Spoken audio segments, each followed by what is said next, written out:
San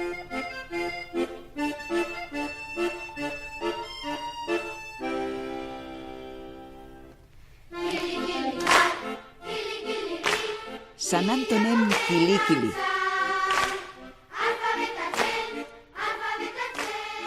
Mende aberatsa euskal kulturarentzat 20. mendea. Erdialdera, euskeraren eta euskal kulturaren aldeko giroa zabaldu zan gure inguruan. Beti be, diktadurak izten ebasan zirrikituetatik. Giro hori Bilbon zelan gauzatu zan azaltzen aleginduko gara labur-labur. Jakinekoa da gerra ostean euskereagaz zerikusia eukan guztia, Galarazota egoana, eta Bizkaian beste inon baino zorrotzago. Baina unean uneka, alandabe, argi izpiren batzuk distiratzen hasi ziran. Batzuk euskera eskolak emotera bideratu ziran.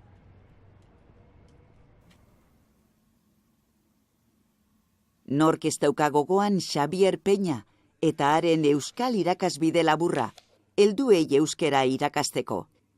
1958an atera eban irakasbidea eta 80 bitartean 13 argitaraldi ezagutu zituan.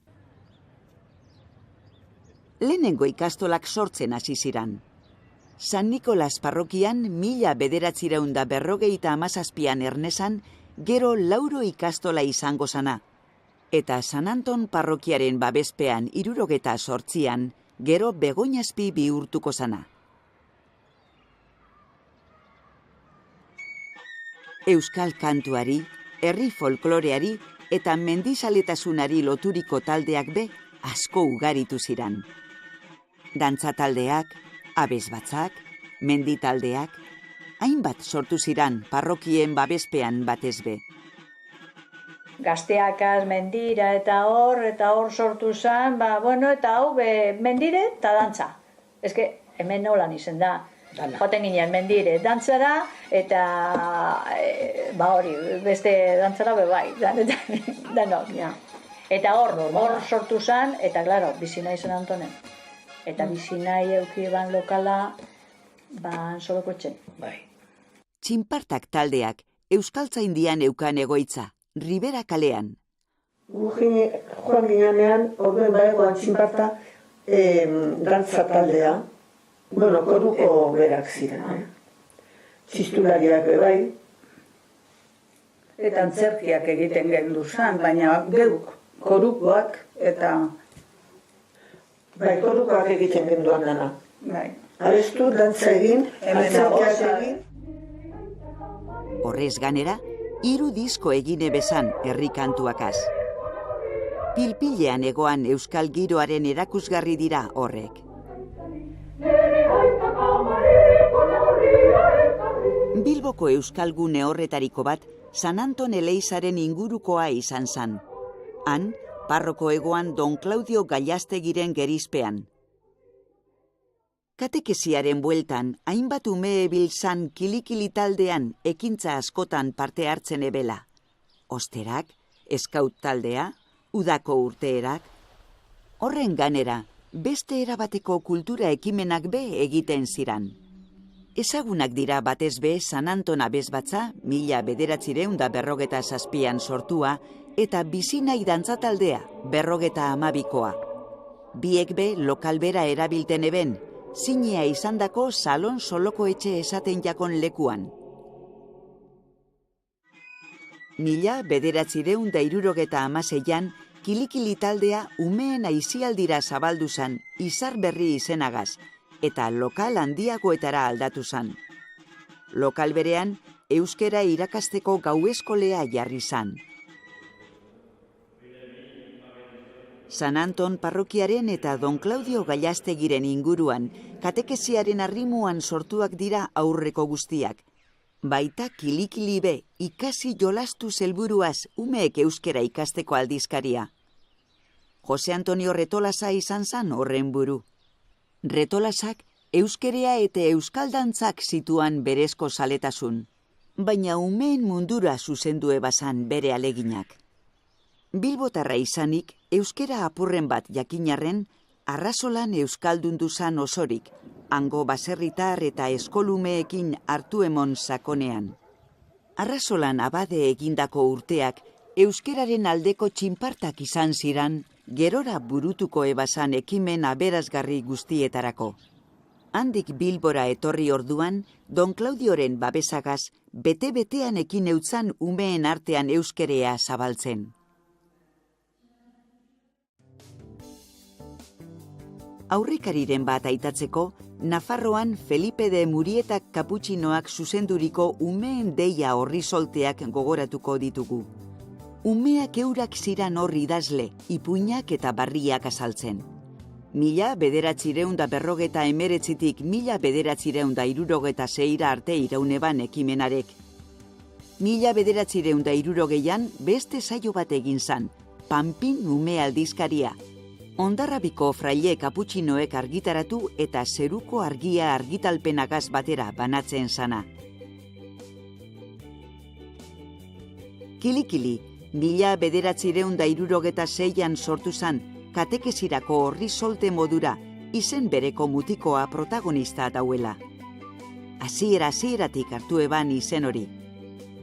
Dirudienez, momentu baten lagunekaz bidaian joan zen Istanbulera, eta portuan, portuko handara batzuk entzun zituen, kili, eta itzelesko barri algaratan ez da. Eta dirudienez, bere pertsonai horren edo bere proiektu horren izenaren pentsuen hasi zanean, oroimen hori etorriak onburura eta hortik abiatuta sortu egiban antza edo pentsatu eban izen hori pintea. Alan esate berak. Lehenengo zenbakian, jaiotzaren barri emoten da. Arrautza batetik sortzen ikusiko dugu San Antonen. Jainko sale eta euskal sale da kilikili, ume guztien lagun. Osaba abadearen aitamen abe egiten dau. Izan be, Jose Antonioren gerizea etenbakoa da aldizkarian. Edukiei jakokenez, katekesiko ekintzen barri emoten da. Eskursiñoak noiz eta nora izango diran, eskauten agenda eta umeen idatziren batzuk, berak erantzuten deutzela. Asko zabaldu ziran horritxuok, hainbesteze, orduko agintariek galarazo egine bezan. Azken agurra iragarteko, kilikili gaixorik egoala agertu zan. Ale horrek ostera, uste bako erantzuna eukieban. Lehenengo urteetako aldizkaetan, lehenengo horri zen urteten dau, kilikili bera geixorik, oien eta medikuen. Ezin dut konpondu. Eta umetxuk esaten dago, ni bihotzan daukat mine, eta mineauk ni osatuteko gureko nuke nire lagunek kartatxu bat eite nabe. Eta horregaz ni osatuko naz. Hartu ziren mileka karta. Eta daan Jose Antoni ikusi eban zelako euskera egoan herrian. Eta hortik sortu zan lantalan kodernoak. Eurek, umeak, bazekien euskeraz eiten, baina idaztenez, orduen idatzi, hori eikeran ahoskatu eta hortik urteten dau alfabetatzea. Hortik aurrera, euskera saleak erakundearen babesagaz jokatu eban. Euskera berez erabilen umeei, euren hizkuntzan lehiduten eta idazten irakasteko metodoa zan kilikili. Bere asmoa izin zen umentzat. Euskaldunek, orduen izin ziren gehienak euskaldunek herrietan. Orduen, euskera zeitea. Aputxu eta demaz, gero apurbe landu, euskera landu. Aldi berean, euskal kultura eta nortasuna be irakasten ziran. Gure historia, geografia, personaia historikoak eta mitologikoak, herrikantuak, baita dotrinea be, baina ikuspegi barrizale bategaz irakatzita. Umeen mundua erakusten da kuadernootan, umeentzat eginda eta diseinatuta dagoz, eta euskeria bizipenakaz, jolasagaz, postasun egoerakaz lotuta agertzen da. Jose Antonio Retolasak prozesu osoaren ardurea hartzen eban, eta aldizkariak irauneban aldi guztian alan izan zan. Ata guztibe, bakarlana baino gehiago zan. Kilikiliren mugimendu horren barruan, gorakada handia gertatu zen, ia ezerezetik gaztetik, hainbeste umetxo jarraitzaile eukiteraino, ezta? Eta hor ekintza diferenteak egoten ziren, jaia, bai, eskursinua, bai, egoten ziren, paiasoak, bai, gogoan daukat, Txanton eta Piper ginela Agustin Leturiaga eta ni. Eta, karo, txokolatadak eta egiten gendu zen, leku desbardinetan, mendiko umeak handikoekin batzen ziren, ara joten ginen, han egiten gendu jaitxoa, gero kuadernoak eta banantzen ziren, zango dutzu, movimentua gehiago zala, papel batzu, baina gehiago, movimentu oso bat. Herrietan, laguntzaile sare zabala osotu zan parrokien bitartez, gazteak tartean zirala. Hori barik aldizkaria esan helduko hainbeste lagunen gana. Izan be, Bizkaitik beste lurralde guztietara edatu zan. Urte batzuetan, 18.000 arpide izatera be heldu zan, 7-12 urte bitartekoak. Hizkuntza eredua dalata, hasieratik egiten zan bizkaieraz eta gipuzkeraz. Euskera batua sortu zanean, eredu hori be erabilten hasi zan, eta apurka-apurka gipuzkera baztertzen joan. Iparraldean lapurteraz egin izan zan. Aldizkariaren irudiari eta estetikari jagokonez, Jose Antonio Gaz batera, beste izen bat da gogoan euki beharrekoa. Nik esango neuke naiz de bertan hainbeste egonez, hor sekulako garrantzia daukala Jose Antonioren laguna handi dan gizon batek, Lander Gallaztegik. Lander Gallaztegi nik esango nuke izendala Jose Antonioren betiko lagunaz aparte, betiko laguna izatetik aparte, zirikatzailea, bultzatzailea, estilista, arkitektoa, esteticista, dana. Kilikili irudia, Landerren eskuetatik ataratako zerbait da, bien artean eztabaidatu eta diskutitu ondoren eta abar, ezta? Aldizkariaren inguruan, umeei beti emoten jaken saria, oparia. Aleginak beti euki beharreban ordain saria. Sarritan, eskursinoan joateko txartela izaten zan. Izan be, txango asko egiten ziran herrietako umeek alkar ezagutzeko eta ondo igaroteko. Denboreagaz, kilikili egunak be deigarriak izan ziran. Urtean behingo jai horretan, kilikili sareko umeak batzen ziran, eguna jaigiroan emoteko. Dantza eta kantu saioak, herrikirol lehiaketak herrien artean, erromeria, zozketak. Lehenengoa Bilbon egin zan 77an. Arrakasta itzela jaso eban. Orduantxe aurkeztu zan komikiaren formatu barria. Justo Franco hilostean konturatu zen ja ikastola barriekaz eta eskolak euskaldun duala eta bere lan kuadernuen sistema sartuta gelditu zela eta ikusi eban komik ezala eredurik egokiena edo euskarririk egokiena bai euskararen bizitasuna eta biziposa eta adierazteko eta bai hizkuntzaren aldetik eredu arine eta bizi emoteko, ezta. Orduan hori zela eta bururatu jako komiki hori martxan jartzea. Hainbat komiki zabaldu ebazan.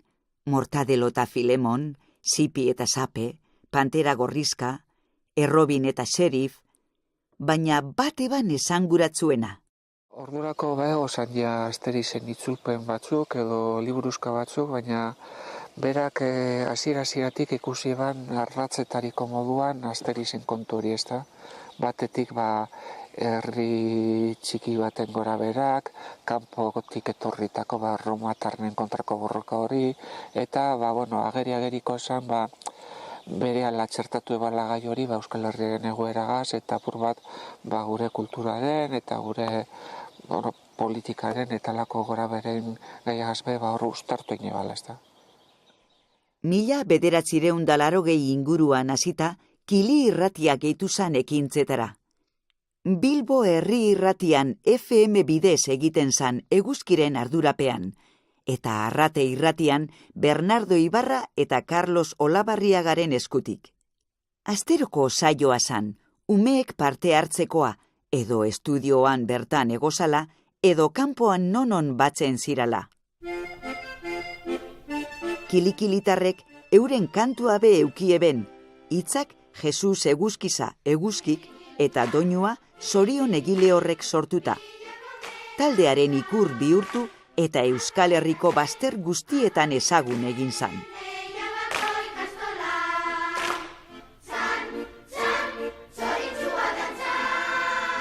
Denporeak aurrera eginala, beste ekintza batzuen bitartez, zabalkunde handiagoa eukieban kilikilik. 1984an eta 5 kili ikastaroa egin zan derion, Labairu ikastegiaren udako ikastaroaren gerizpean. Eta gero etorri ziran beste erabateko argitalpenak. Kilitxortak komiki monografikoak, komikizale, ipuinzale, historiazale, ikassale oporretarako lankoadernoak eta bar. Euskal erakundeak sortu orduan, hezkuntza sistemak bereganatu eban euskerearen irakaskuntza. Eta teilabako ikastola berde bizia izandako kilikili, teilatupe ederreko babeslekuetan igartu eta lausotu zan milalore koloretan. Baina gaur egun be, jende askok autortzen dau ondino, kilikiligaz ikasie bala euskeraz idazten eta irakurten. 70ko hamarkadako urruneko irakaskuntza sistema izan zan, eta kilikili personaia bera, hainbat eta hainbat umeren lagun bihotzekoa.